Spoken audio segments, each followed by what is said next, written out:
दिल को नहीं पता ओ तो इज्जो मंतशा ओ तो जिल्लो मंतशा अल्लाह के हुजूर ये होता है फैसला ओ तो इज्जो मंतशा ओ तो जिल्लो मंतशा ओ तो इज्जो मंतशा ओ तो जिल्लो मंतशा ओ तो इज्जो मंतशा ओ तो जिल्लो मंतशा झूठी नवाज सादगी बारिश फुजूल है झूठी नवाज सादगी बारिश फुजूल है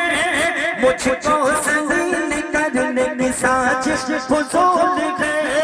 मुझको ज़लील करने की साजिश फुजूल है मेरे कदम कदम पे मेरे कदम कदम पे मददगार है खुदा ओ तो ये सुमंतशा ओ तो जिल्लो मंतशा ओ तो ये सुमंतशा ओ तो जिल्लो मंतशा শুনে এবার নতুন লেখা ছোট্ট করে আপনাদের সামনে তুলে ধরব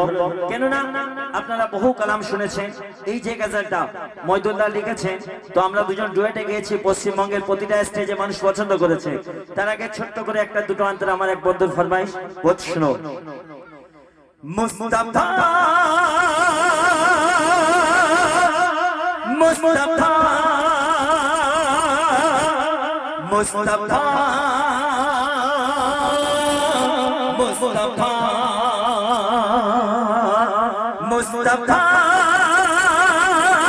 मुस्तफा मुस्तफा मुस्तफा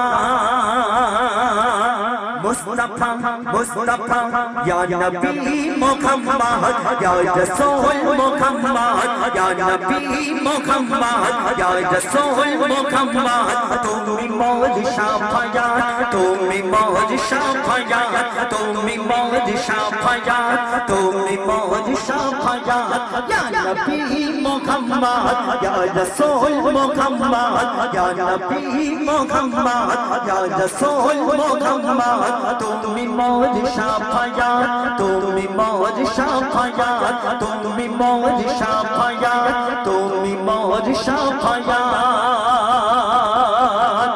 আমরা প্রত্যেকে নবীকে ভালোবাসি তো নবীর আশিক শুনো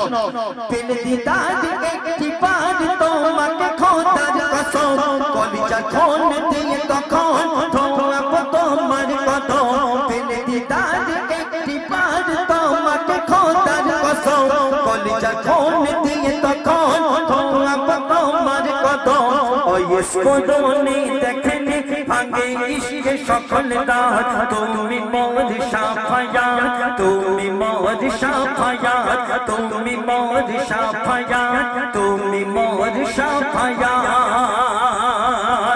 সব শেষে নবীর আশিক শুনো कमली वाला तू कलबो मार पे में का दिया इमे हनन दे पेशा तुम्हार इश्क खा दिया अंतरे आँखों जुड़े अमर ईमान दौलत तुमी मौज शाफायात तुमी मौज शाफायात আমাদের প্রত্যেকের বাড়িতে বাচ্চা কাচ্চা জন্মায় একটু মন দিয়ে শুনবেন প্রতিটা আন্তরায় আমি একটা করে হাদিস তুলে ধরব আপনাদের সামনে দুটো একটা আন্তরা গাইবো প্রতিটা হাদিস মোতাবেক আমাদের প্রত্যেকের বাড়িতে বাচ্চা কাচ্চা জন্মায় সেই বাচ্চাটাকে দেখার জন্য আত্মীয় স্বজন মা চাচিদের ভিড় লেগে যায় যে বাচ্চাটা কেমন দেখতে হলো বাপের মতো হলো না মায়ের মতো হলো দাদার মতো হলো না দাদির মতো হলো আল্লাহ রাসূল আমাদের নবী যখন জন্ম নিয়ে মা আমিনার ঘরে এসেছেন মা আমিনার ঘরের সামনে ভিড় লেগে গিয়েছে মা চাচিদের না হুর পরিদের ভিড় লেগে গিয়েছে তারা আমার নবীকে দেখার জন্য অস্থির হয়ে যাচ্ছে কেন আল্লাহ পাক এত সুন্দরভাবে আমাদের নবীকে দুনিয়ায় পাঠিয়েছিল বানিয়েছিল নবীকে দেখার